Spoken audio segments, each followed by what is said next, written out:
Hey, hello class, it's Dr. Gertis. So listen, something has unexpectedly come up where it may prevent me from actually being able to get to class tomorrow.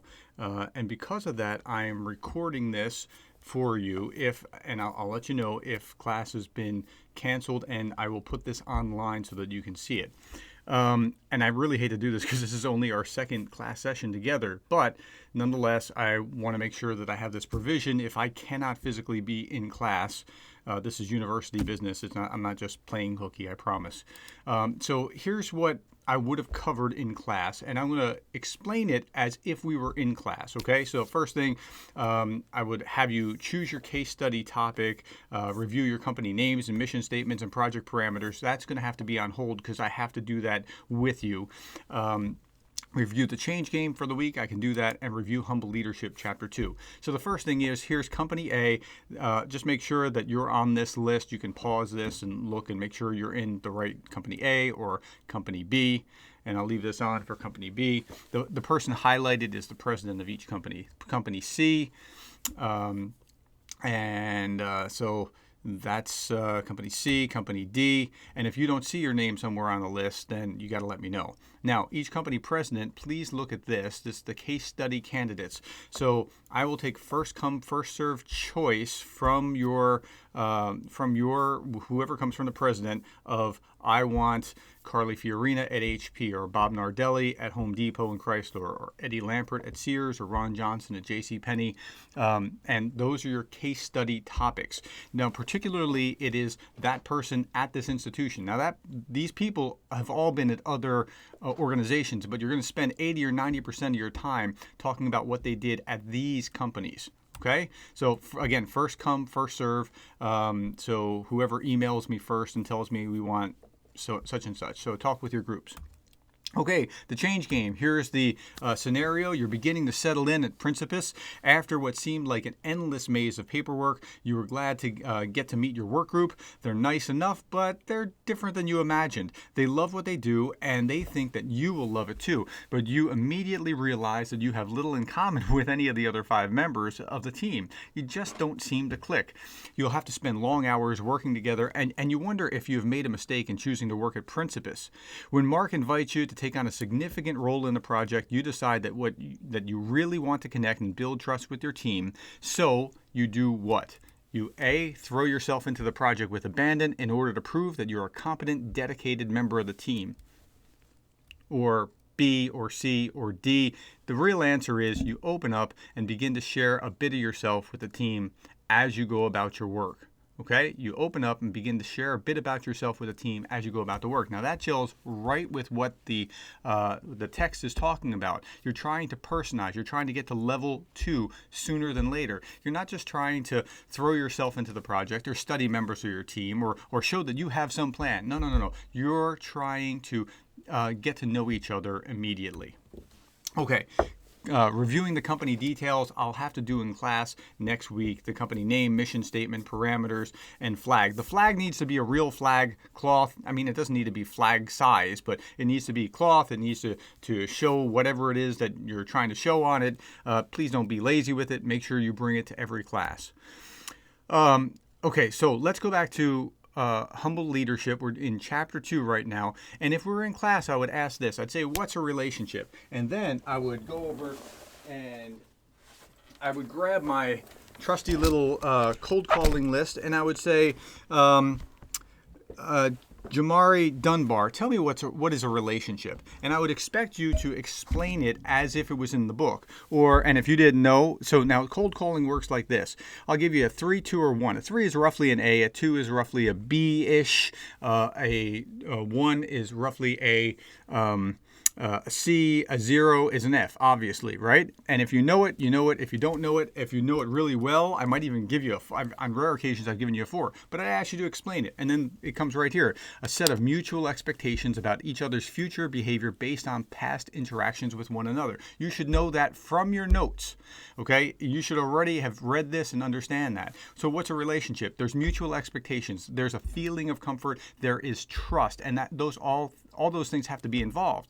And then I'd say, Matthew Shelton, tell me what is, so here we had what is before we had what is a relationship. So here I'm going to ask, what is trust? And I'll just cold call and say, Mr. Shelton, tell me about that.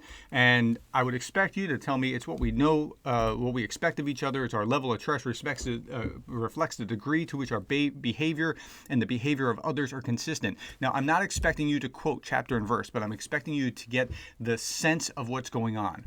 So in this chapter, he talks about, and this is the core chapter to the book, by the way, the levels of relationship. So the levels of relationship are level -1, level 1, level 2, level 3.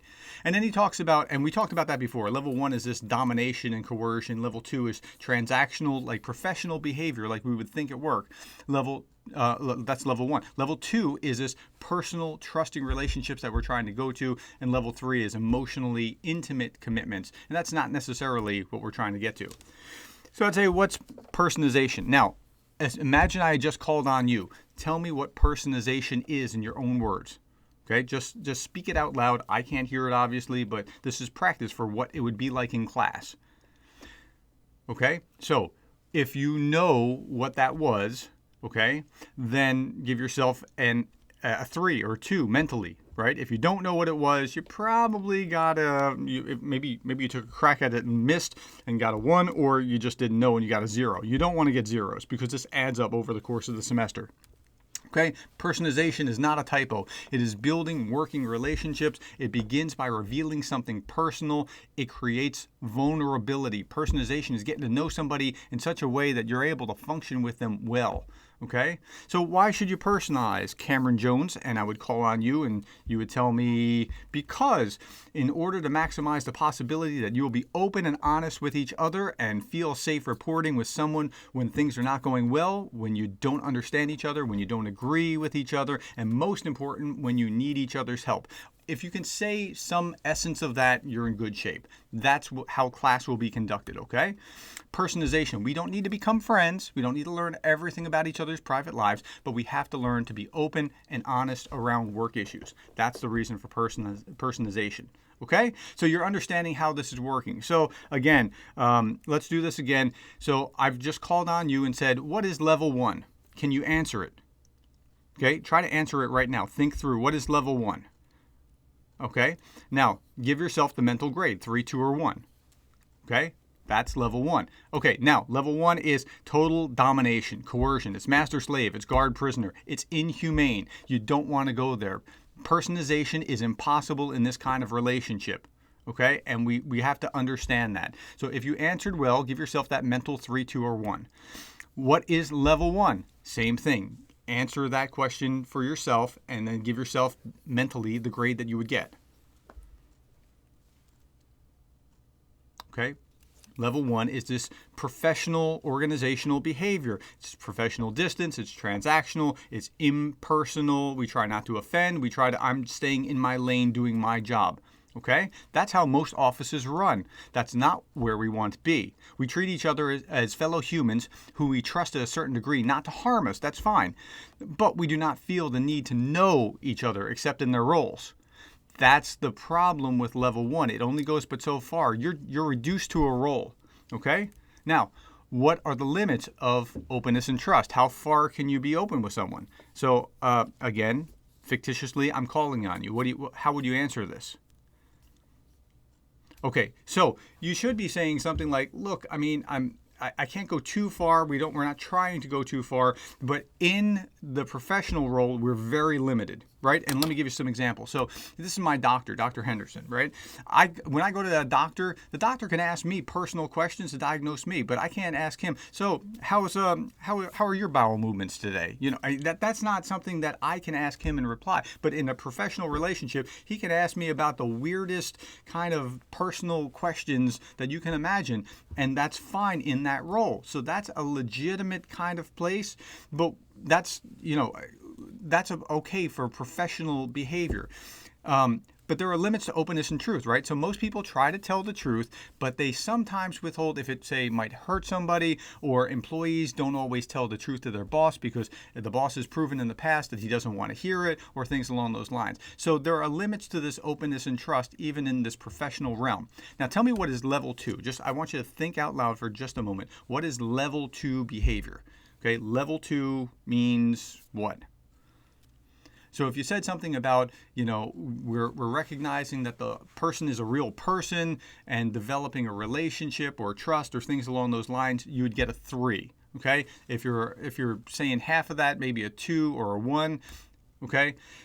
Level 2 relationships acknowledge the whole person. The other moves from being a role to being a role to being a role to being a whole person. We develop a personal relationship, and it's built on trust.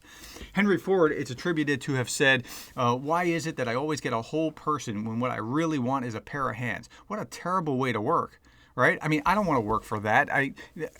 I'm reduced to like a cog in a machine.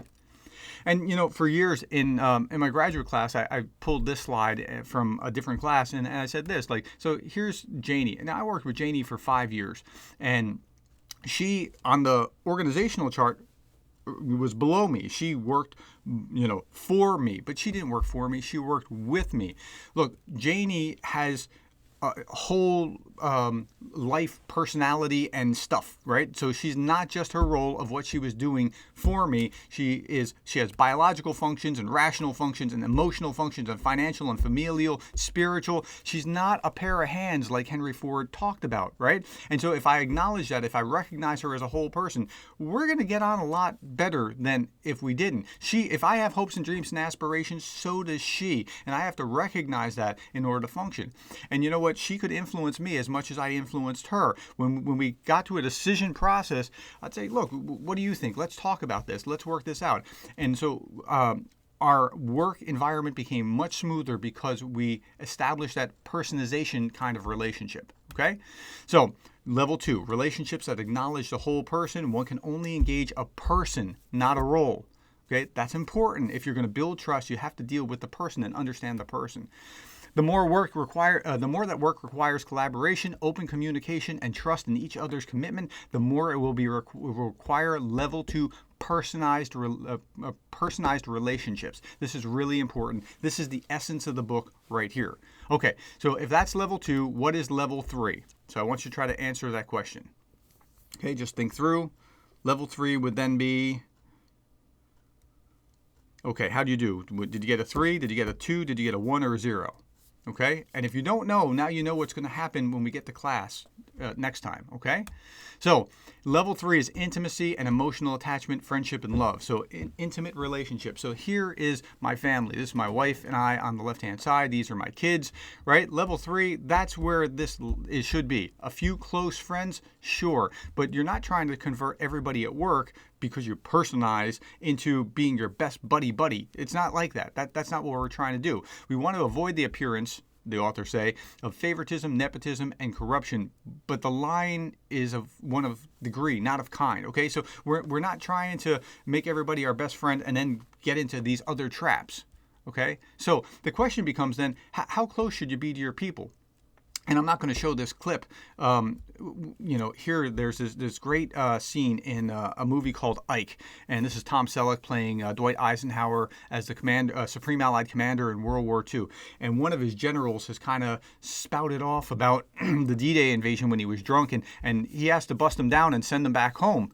And the general, this other general, was a good friend of Eisenhower's. They were roommates at West Point, and he had to do it anyway, right? Because the relationship is one thing, but you have to do this organizational task. That's why you're here in the organization, and Ike had to balance that.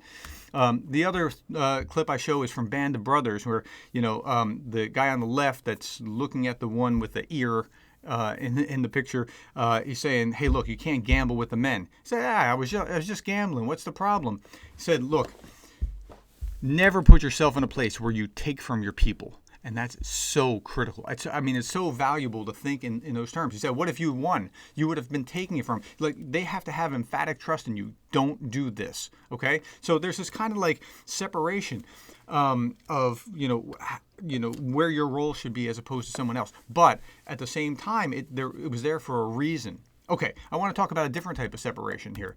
Mike Pence in 2012, made this famous remark about how he'll only he'll only go to dinner one-on-one with his wife.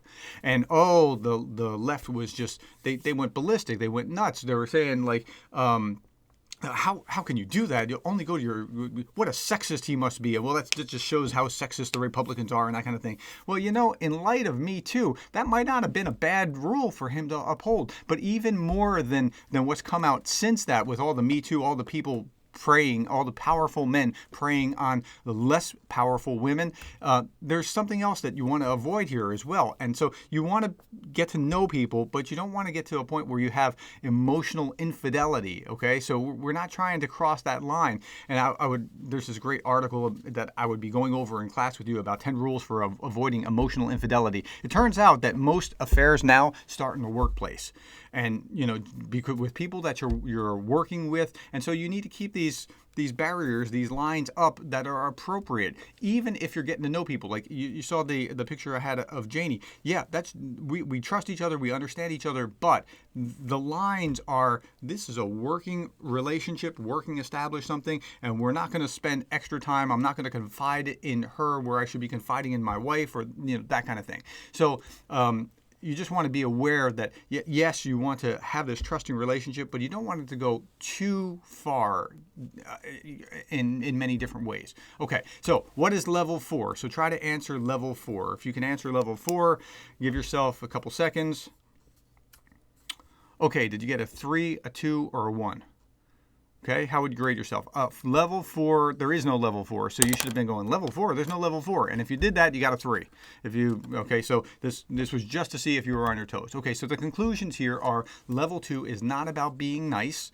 Level 2 is critical. However, to provide each member psychological safety, open bidirectional communication, build trust, and thereby accomplish tasks faster. That's what we need to do. That's why we're engaging a human being, creating trust, so the ultimate result is we will move faster. Okay, so the case study, why didn't the process work? We can't really talk about that because I need to interact with you in class, so we're going to have to punt until next time, and we're going to have to go through class pretty quickly next week, but we'll just have to punt. Your company meeting on Tuesday. Your company meeting, there is no company actual meeting this coming Tuesday, but your entire company, every member of your company, you need to coordinate this, is required to go do something fun together. Pizza, bowling, playing basketball, you name it. Just go do something fun. There's a reason that I'm asking you to do this. And then you're going to report on what you did. Okay? You must do something together, not related to class or your company project. You don't talk about your company project. Just go do one of these fun kind of activities, and you can come up with whatever you can come up with. Okay? That is your company meeting for next Tuesday. And so that's pretty much it. I'm done. I know this went really fast. In class, I would have talked about a whole lot more than just this, but that's what we are going to cover for right now. That's the importance. I am so sorry that I cannot be there right now, but this is the nuts and bolts of what we need to cover. So thanks for your time, and we'll talk to you later. Bye-bye.